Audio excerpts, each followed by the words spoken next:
Today we're going to talk about 3 reasons you should maintain a portfolio online coming up.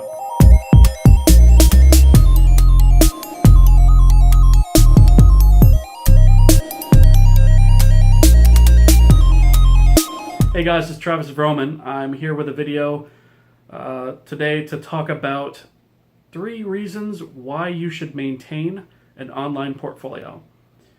The first reason for this is it serves as an extension of your resume. So a lot of people have resumes that maybe they've typed up in a Word document, or they have a LinkedIn profile that they maintain, and they think that that's sort of going to get them in the door to someplace just by having those things. And maybe in some cases that's true. You know, they sort of go through, they fill out all the forms, and they hit OK, and then they link to it from an application when they're applying for a job online. And or maybe they just upload the Word doc resume and that's the end of it. And that's all well and good, but being in a position where I review a lot of resumes, when I get a resume coming across my desk and I see that somebody's linked to a portfolio, whether it be a GitHub profile or whether it's a DeviantArt page that maybe they want to showcase some artwork, or a .com that they've set up for themselves with their own formatting and their own personalized website to showcase their abilities, that's one of the first things I look at, even before I look at experience or what they've done on the site, because it tells me in a practical sense what they've actually accomplished, because there's something tangible there. Anybody can write that they've been developing something developing in C# for 15 years, but if I don't see any samples of it, I have to take their word. Obviously, some of those things come out in the interview process, but being able to browse to a portfolio and pull up somebody's work and just have a quick look at it is a really powerful thing, because it's a quick way for me to take a bird's eye view look at some of the things that they've done. On somebody who contributes to a decision on whether somebody gets hired or somebody doesn't get hired, one of the things that I rely on is input. And having a portfolio is a great way for me to get input so that I can give better output from the beginning. So obviously, when you go through the interview process, there's discussions about what has been done and what the candidate's experience is and this and that.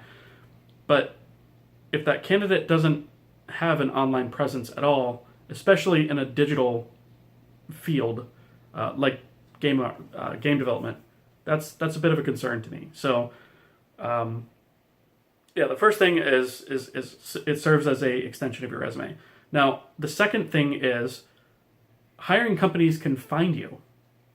I can't count the amount of time where I've had a resume come across my desk and I Google that person's name and nothing comes up.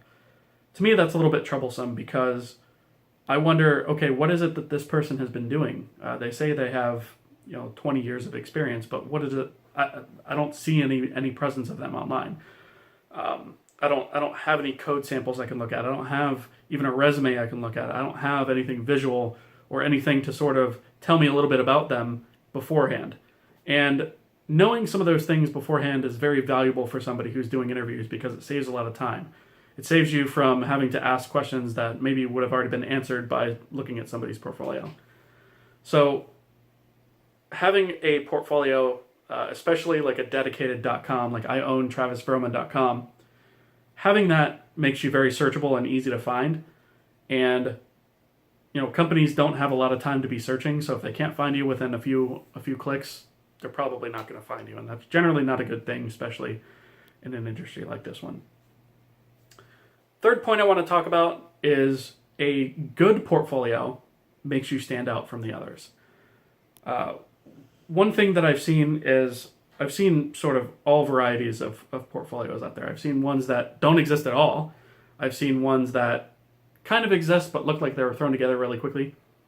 And then I see ones that the person has put a lot of time in, and it's very obvious that they've put a lot of time into it and care into how that looks and how that's presented.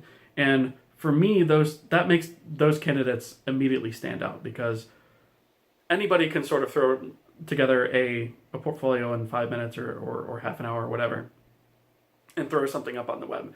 Anybody can fill out a LinkedIn page and maybe put a couple links to their artwork. Somebody who's gone through the exercise of making a full-blown portfolio website that's beautiful to look at, easy to navigate, and has, at least a few decent samples of their work stands out a lot.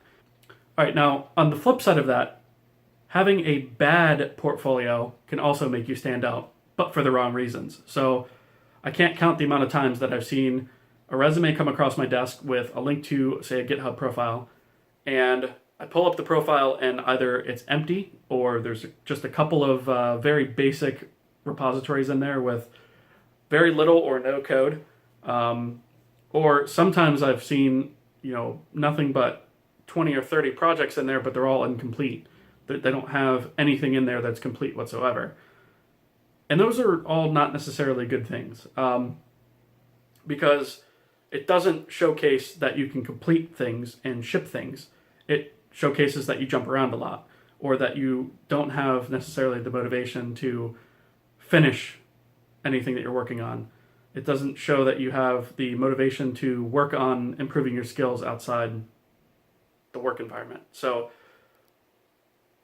be careful when you're setting up a portfolio, and make sure that the portfolio is high quality and that everything there is as intended and very well thought out, because having a bad portfolio can actually set you back. So that's sort of a sub point of the third point.